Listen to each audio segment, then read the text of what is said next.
Let's get started. All right. Everything, all mics are good? Yep. All right. Yep.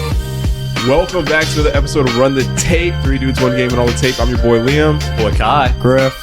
And we are back for episode 27. We're in the middle of the second round. The Lakers have just come to an end, or OKC has advanced. And the Knicks are on to their second straight Eastern Conference Finals. Everything's starting to heat up.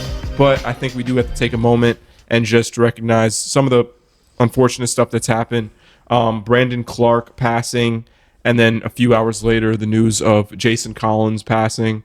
Obviously, Same day, just hours apart.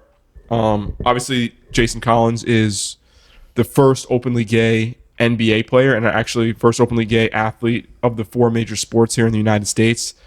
And I think we all knew him growing up, even when he was with the Brooklyn Nets, and him getting in the game for the first time after coming out, and that being a really special day for the NBA. So, just unfortunate to hear that.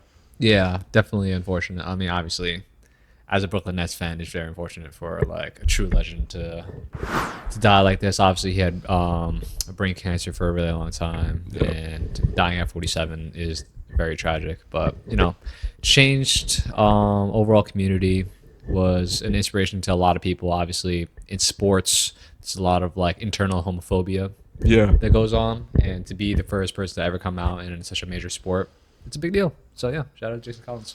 100%. Yeah, Brandon Clark was a great player coming out of Gonzaga, the 21st pick. He was dominant. Was a dominant player there. Won Defensive Player of the Year for that league that year.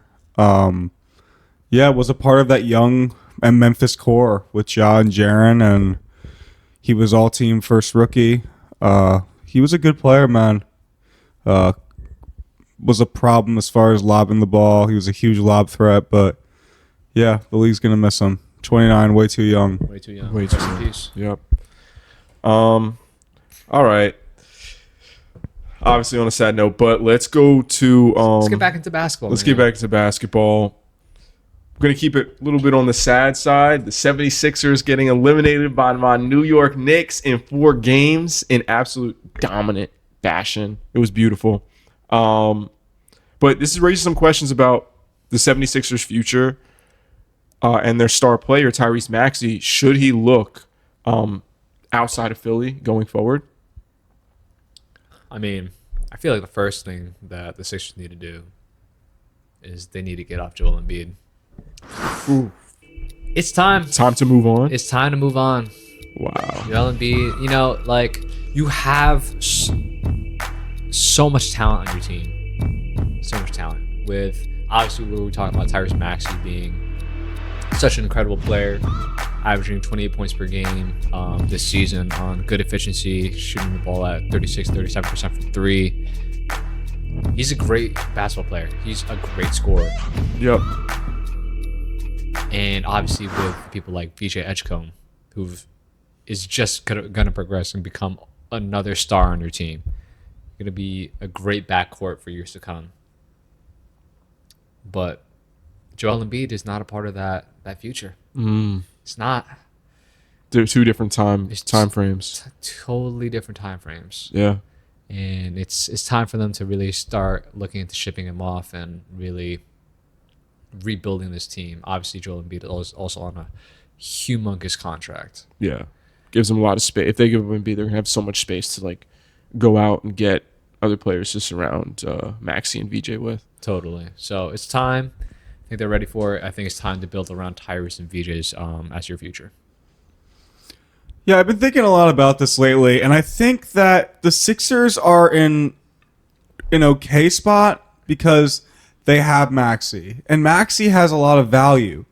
But if I'm Maxey, and Maxey's a guy who's 25, about to turn 26, he's entering his prime, I would be open to requesting a trade, 100%. There are teams in this league that need a star caliber point guard like him, and he deserves to play for a contender. And I think if they end up offloading Embiid, Paul George, and the rest of their old roster, I think that it is totally fair for Maxey to request a trade out of Philly and start this full Philly rebuild once again, VJ is a great start to that. And I think that is honestly what they should do, because no matter what you do to try and shake up this current roster, you are not building a championship squad.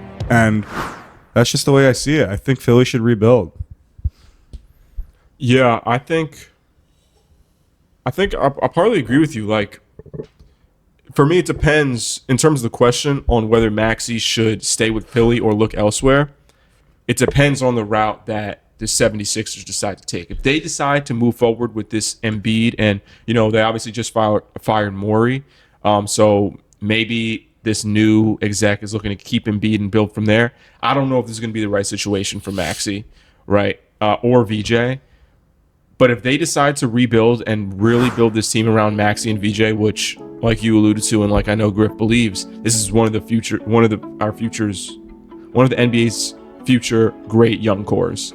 I think that would be the best move for both parties if they stick together, like both you said, move on from Embiid and really try to build. I mean, you think about the money they would have if they got rid of Paul George and Joel Embiid on your roster. You could do whatever you want at that point. And you're the 76ers. It's not like you're a small organization where you can't get free agents. Sixers can go out and sign guys. As long as they don't sign bad contracts like that Paul George one, they could be in a great spot. And Bob Myers is the one helping them search for a new basketball exec. Yeah. He's a basketball genius, as we all know. I think that the issue with this Philly situation, man, is that Embiid's contract goes till the 28-29 season, and it is a crap ton of money. Of course. And you would have to get rid of some of your assets to offload a guy like Embiid. I've seen some rumors and mock trades of potentially bringing in a guy like Sabonis for Embiid, right? Another kind of big, all right, plays a lot different than Embiid, pass first, but great rebounder as well, and could bring a different feel to Philly. I like Sabonis on his Sixers team. I think that makes your team so much more well-rounded. Makes your team so much better. And I like Sabonis off of the Kings. At this point, he just needs to get out of there. The hell's going on in Sacramento? I don't even know what's going on. You got Sabonis, and you're just not doing nothing at all. And I mean, let's not get into that. Like, comment, subscribe, and until next time, let's run the tape. Let's run the tape. Yes, sir.